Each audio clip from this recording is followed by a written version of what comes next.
Hello and welcome to another episode of India and Global Left. If you are new to the show, please hit that subscribe button. Also consider becoming a YouTube member, a Patreon, or donate small amount given in the link in the description box.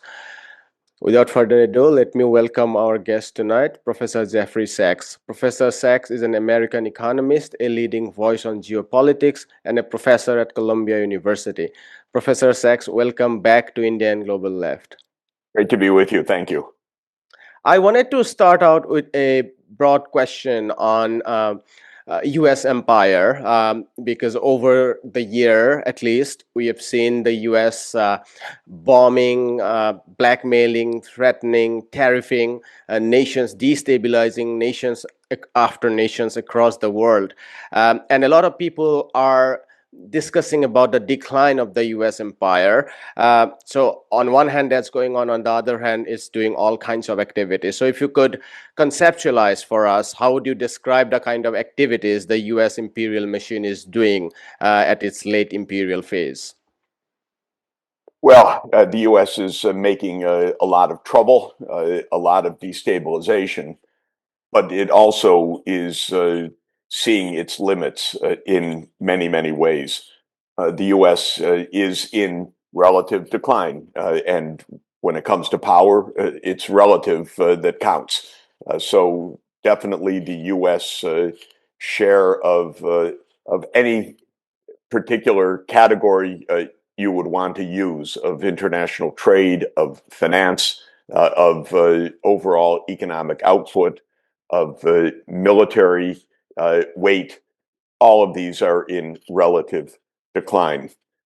We've entered a multipolar world, but the United States still has a unipolar imagination in Washington. I would say a unipolar delusion. It's learning place by place, step by step, that it really has limits. Donald Trump, as an individual, is a psychologically unstable and not very bright person. And so the learning is very haphazard and difficult. But I would say the US institutionally is step by step coming to grips with the realities of China, Russia, India, uh, even Iran. I would very cautiously say the U.S. Seems to be learning. Don't attack. That's also not a good idea. So what we're seeing is indeed a late imperial stage, a mentality in the Washington security state that is confused, a bit flailing around because these limits are painful to a class that believes in America's rule of the world. We're seeing, therefore, a lot of instability, a lot of bullying and beating up on smaller countries. But we're also seeing some caution when it comes to the larger countries. Um, I would say it's an unstable moment, certainly. And if you could tell us a little bit about the domestic sentiment about US foreign policy at this moment. We've seen tremendous mobilization against US policy on Palestine. If you could add the domestic response to the kidnapping of the Venezuelan president and also the ongoing looming war on Iran, how do the people, most people in the United States, feel about it? Well, I think the first point is surprising as it might seem for a country that is so much involved in a lot of destabilization around the world. It's not the first topic of discussion, according to usual opinion surveys, which ask people what's important for you. Almost all of the top several issues are domestic issues. Uh, Affordability became the key word of the past year because living standards for average working class Americans have been stagnant or in decline for years, which is one of the phenomena that brought Trump to power. on two occasions because he promised he would solve that problem, which of course he's not going to do. But that was part of his political message, both in 2016, again uh, in 2020, and then in winning again in 2024, that he would solve the uh, income standard or living standard challenge. If you look at foreign policy attitudes, which rank way down in salience for American politics, the public in general is against wars, it's against adventurism. The attitude towards Israel changed dramatically in the last 3 years because Israel was taken for granted as a U.S. Ally and friend and a country to be supported. That disappeared in the Israeli genocide, understandably so, and especially among young people. I think there's no desire whatsoever in the American body politic to invade Venezuela or to uh, harass Canada or Mexico. There are small pockets of particular groups, uh, Venezuelan expats in southern Florida, that may even be swing voters in local elections or state level elections, but there's no support in the American public broadly for overseas adventures. And indeed, MAGA, Make America Great Again, the slogan of Trump, was meant to be that Trump would focus on United States issues and not engage in the kinds of regime change operations of the past.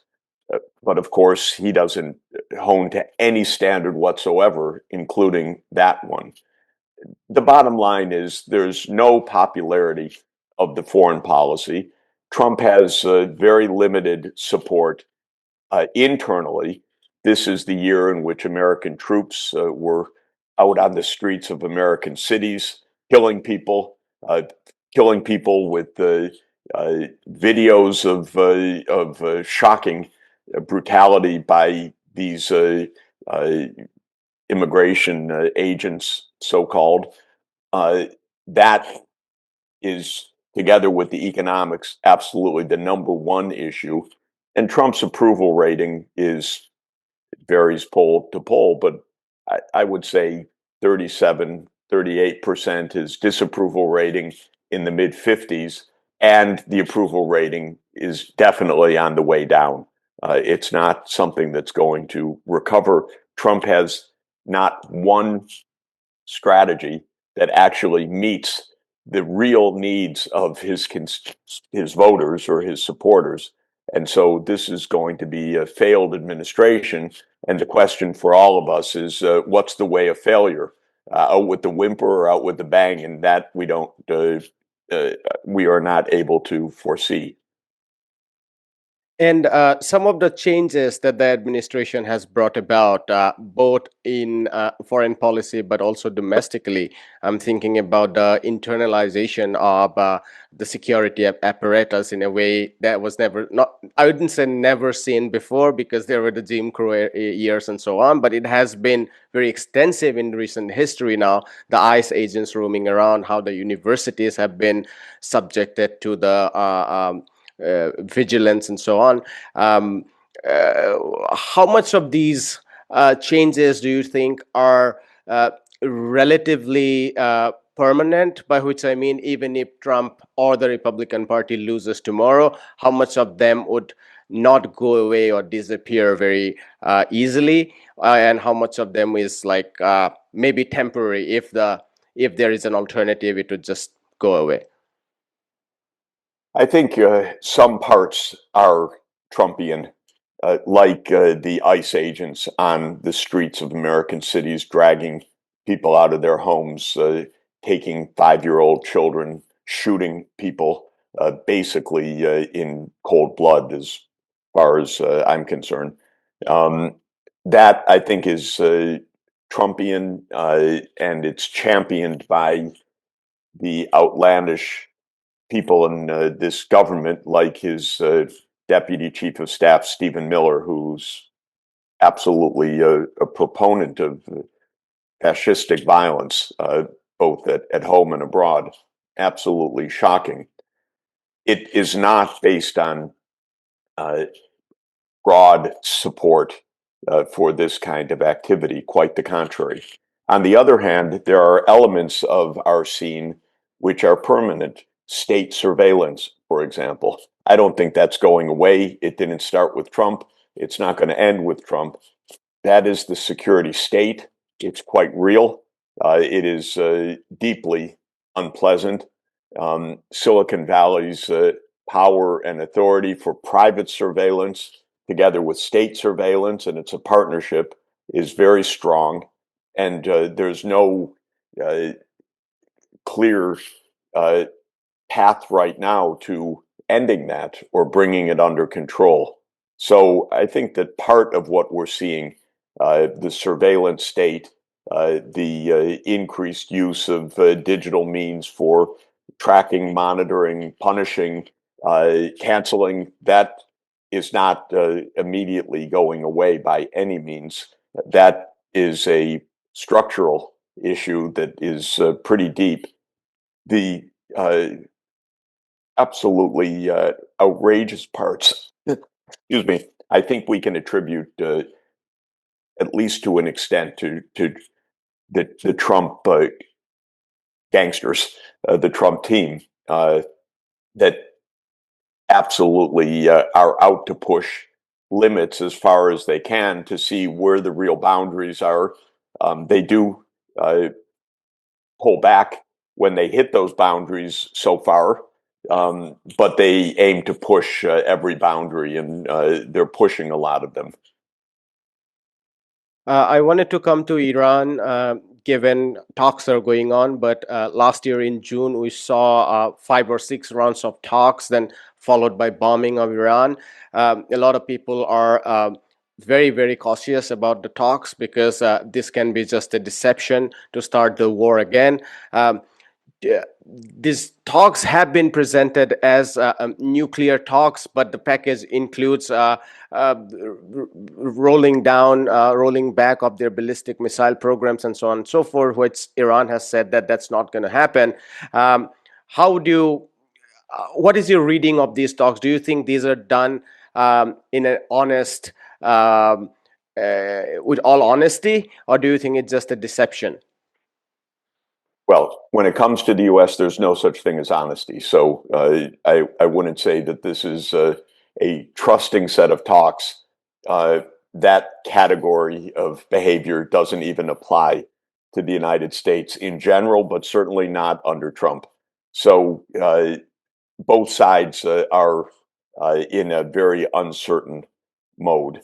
The basic point is that the Zionist lobby in the United States is pushing, as it's pushed basically every year for 30 years, for war with Iran. That has been an unremitting push. That has been Benjamin Netanyahu's greatest dream. The United States has repeatedly gone to war on behalf of Israel or at Israel's pushing. Iraq is the most famous example, but Syria, Lebanon, uh, Libya, these are all cases where Israel pushed and the U.S. Did things that were absolutely against the U.S. interest, as far as I'm concerned. So when it comes to Iran, there's a major lobby pushing for war. I think what's happening, though, that is the most significant is a combination of two facts. First, Iran is not Venezuela. It's not in America's backyard. It is not militarily weak. And it is not going to roll over and play dead for the United States.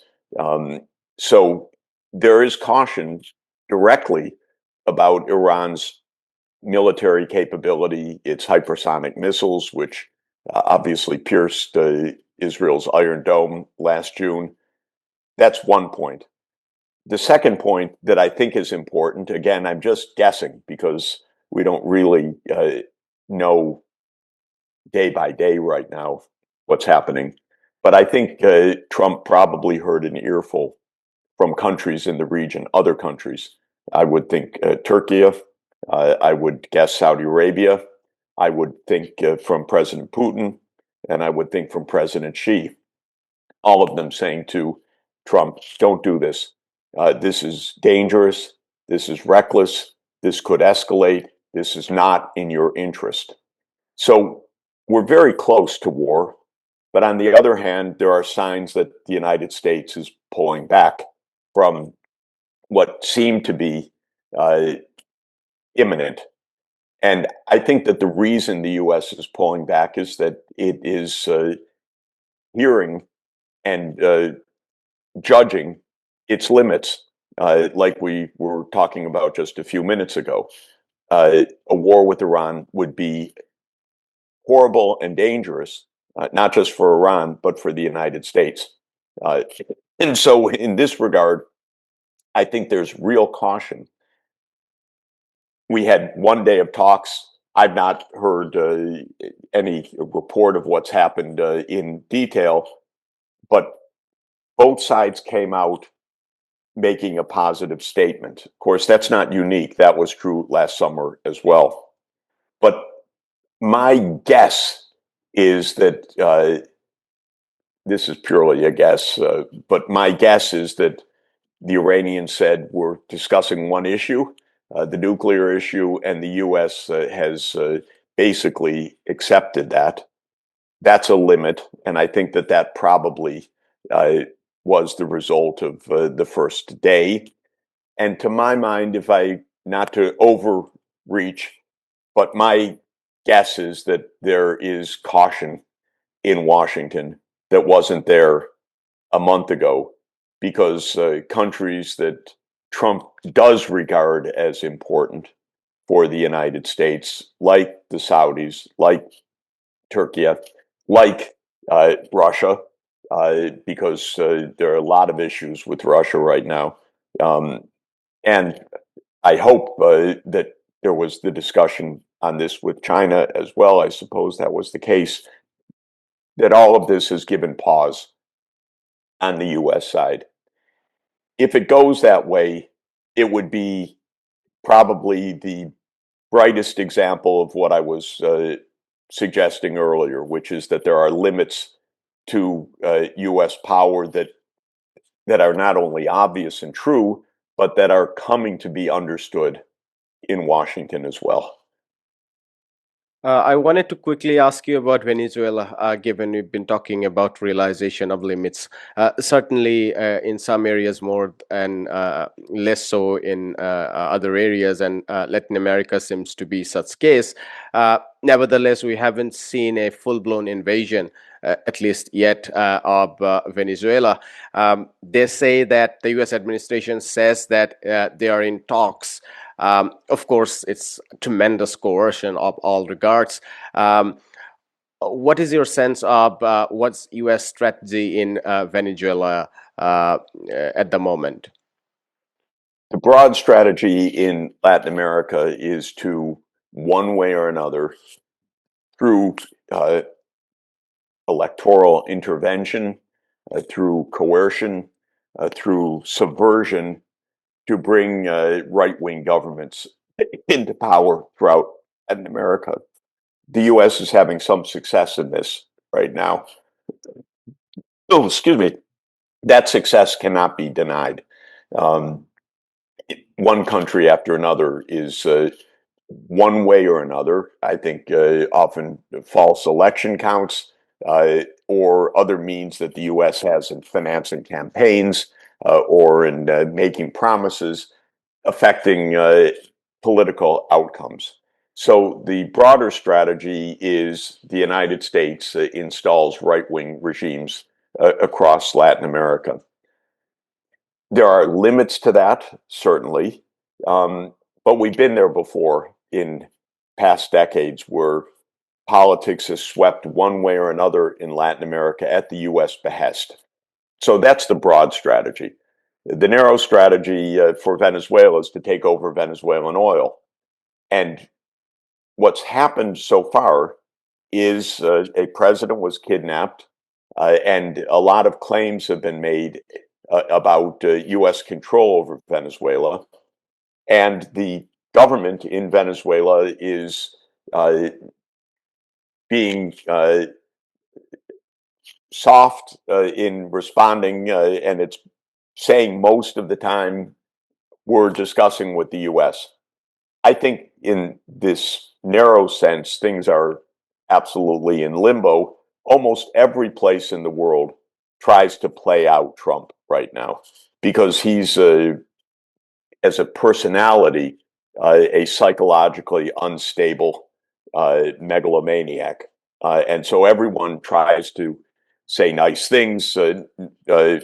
The main strategy that countries are using is to praise him, but not to really make any serious concessions. With Venezuela, some of that's going on. Uh, at the same time, there's real coercion. But I think it's early days. If you ask my guess, a year from now, the United States does not run Venezuela. I don't think that this has really been the regime change that Washington says. I think that this is playing for time in Caracas, and probably time is more on their side than not.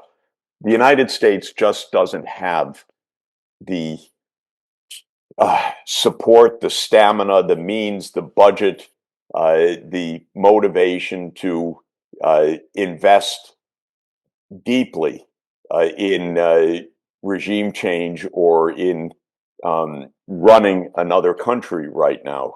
As I've said, it runs counter to all of the tensions inside the United States. It is not a diversion from those tensions. It just annoys people even more.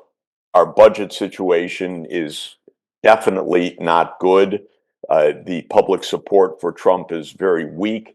The will to run Venezuela, other than maybe in Marco Rubio's and Donald Trump's head, is zero in the United States.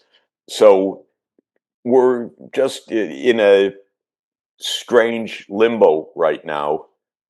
But if I had to guess, a year from now, Venezuela is a forgotten issue in the United States and it's off on its own, and it maybe selling more oil, and maybe Chevron has made more investments. Who knows? But nothing tremendous has happened. And the weird part of all of this is the U.S. invaded in order to take over Venezuelan oil. And what that seems to mean is that American companies can engage in Venezuela. But that could have been done simply by the United States dropping its own damn sanctions, which is what got the United States companies out of Venezuela in the first place. So the whole thing is has an element of tragedy and an element of farce to it. And we're not sure which of these is predominant at this moment. And do you suspect that there might be more escalations against Cuba as well, if the thesis that the ideologues like Marco Rubio and the Cuba hawks uh, were the driving force rather than the oil companies, because Chevron had the concessions and ExxonMobil and others are still not showing any interest because they are very suspicious about the stability. So if the thesis was that it was for political reasons, then we can think about Cuba as the next move. After all, there are reports from observers on Cuba that the U.S. is already undergoing taking activities to destabilize Cuba in all sort of ways.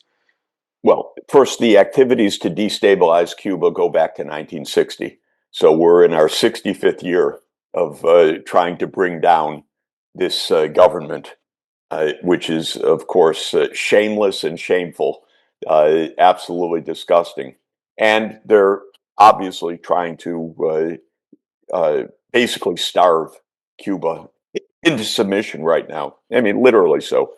Cut off all oil, cut off any resources. This is essentially quarantining Cuba.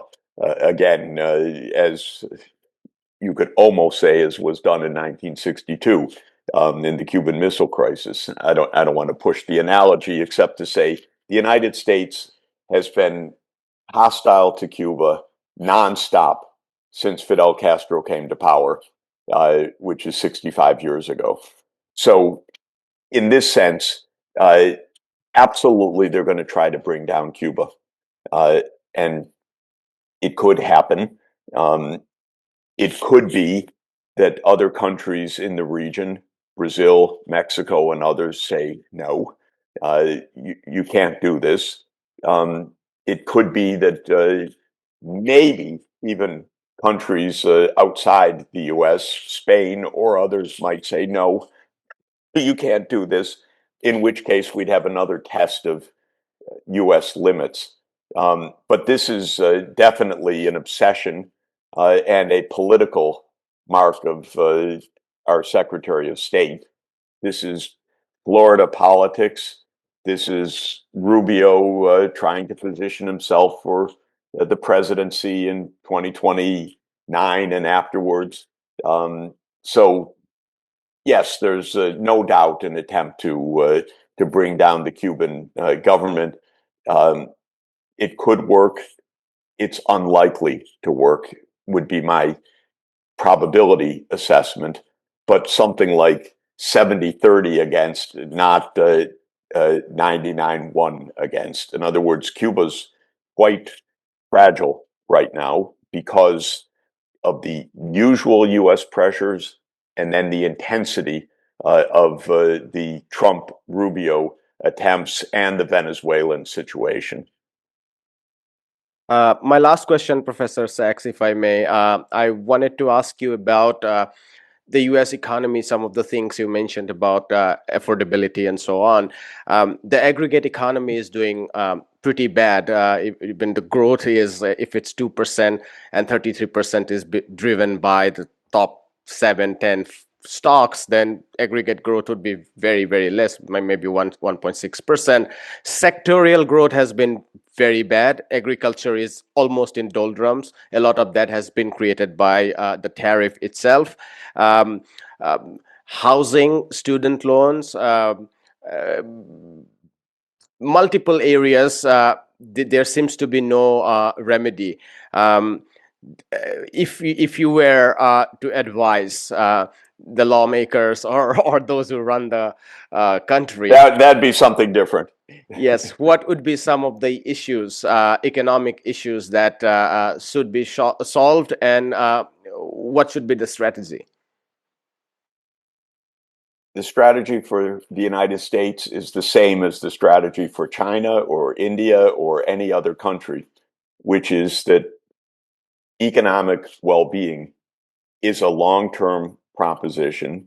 It's not a whimsical set of tariffs that go up and down. It's not a switch that one turns on or off. And it depends on broad-based well-being in the society, not on the top 1% of 1% of 1%. That is not on the billionaires, not on the tech moguls, not on the success of one sector or another, but on the broad investments in the well-being of the population. In the United States, we've not had such investments for decades.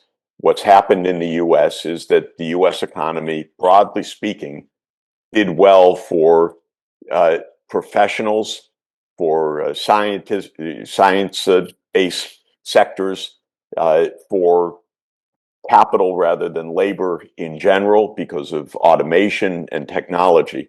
So the national income shifted from labor compensation to capital, and within the labor compensation to high skilled work, basically professional work. The working class in all of this has seen their living standards, as I say, stagnant or declining. And that's been true for decades. And neither political party addressed this because both political parties in the United States feed off of big donors, and feed off of helping those donors to have monopolies in their sector, overpriced healthcare or overpriced other parts of the economy, or pro Wall Street, or pro the big food industry, which is not very safe for American health. So all of this has been non addressed for decades. Trump's strategy was to say to the workers, you're in miserable condition, and I'm going to save you. And I'm going to save you by draining the swamp at home, and I'm going to save you by pulling out of foreign adventures, and I'm going to save you by tariffs and taking on all those who are hurting you, the migrants who are doing you in, or China who is doing you in. Well, the problem with all of that is that the diagnosis is fatuous. Trump's analytical diagnosis of why there's stagnation for the working class and what to do about it is not about the migrants. It's not about China. It's about the structure of our economy. It's about the automation of jobs now accelerated with AI. It's about the failures of investing in infrastructure.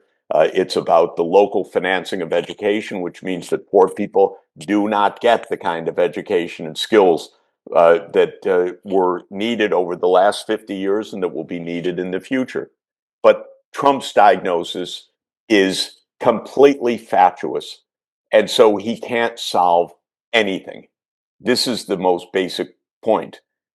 This means he will not be successful politically or in any substantive way in the economy. And what ails the US requires 10 to 20 years of investment.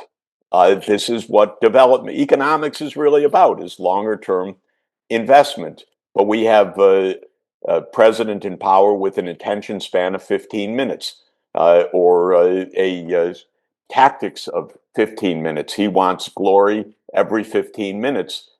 Investment, absurd. It's the opposite of his entire life. Uh, but more than that, the political parties don't guide this either, because they're basically on the handout for big money. So we have Silicon Valley running the show.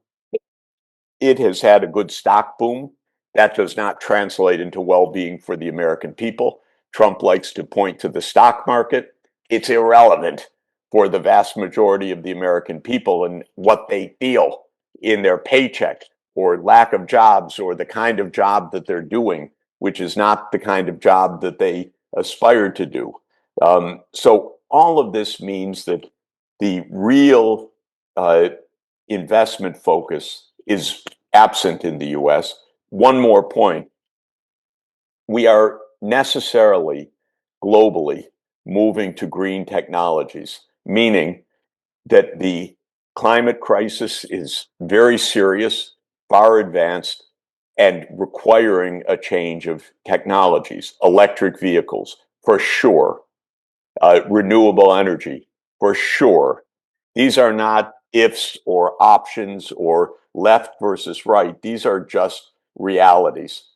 But the United States under Trump is doing exactly the opposite of these. Uh, our automakers are saying, we're getting out of electric vehicles. We can't compete with China. We're going back to internal combustion engines. This is a death sentence. It's a suicide. Trump is turning off all of the renewable energy projects. He doesn't like wind power. He doesn't like solar power. Okay, back to coal. This is a death sentence. So what we're doing is handing the manufacturing and industrial leadership over to Asia. Okay, I like Asia, that's fine. But the United States is doing itself tremendous damage, because if you look out 10 years, where's our export competitiveness? Well, it's not in vehicles, I'll tell you. It's not in fossil fuels, I'll tell you. So you see broad swaths of America's current exports that have no future. And nobody in Washington right now is addressing any of this. Trump, of course, the least. Trump would throw around numbers tied to the phrase investment, but uh, neither these numbers are feasible, nor I think he doesn't understand what investment is because he thinks about cash flow as investments. Yes, and by the way, every number is phony. If you want to be Trump's friend, I'll give you $10 trillion in the future. That's wonderful. So this is a bunch of vapor. It means nothing. Those numbers. I went to an electronic industry in China, and one of those managers, he had a shareholding in the company, small shareholding. He said that if you want to make money in this segment, the market has become so competitive that you will have to wait for 8 to 9 years to start making some of those returns. You talk to people in the US, they will think about making money overnight, and that's the difference between the finance Yeah, capital and kind of that's industrial it. capital. Yeah, for them, making money means a good IPO. It doesn't mean actually having a product that is going to have a cash flow for the next 25 years. We'll leave it there, Professor Sachs. Like always, this was a very fascinating conversation. Thank you so much for your time. Appreciate it. Great to be with you. Thanks a lot. Hi, my name is Ayushman. I, along with Jyotisman, have started this platform. In the last 2 years, we have tried to build content for the left and progressive forces. We have interviewed economists, historians, political commentators, and activists so far. If you have liked our content so far and want us to build an archive for the left, I have two requests for you. Please do consider donating for the cause. Link is in the description below. Also, if you are not able to do so, don't feel sad. You can always like our videos and share our videos to your comrades. Finally, don't forget to hit the subscribe button.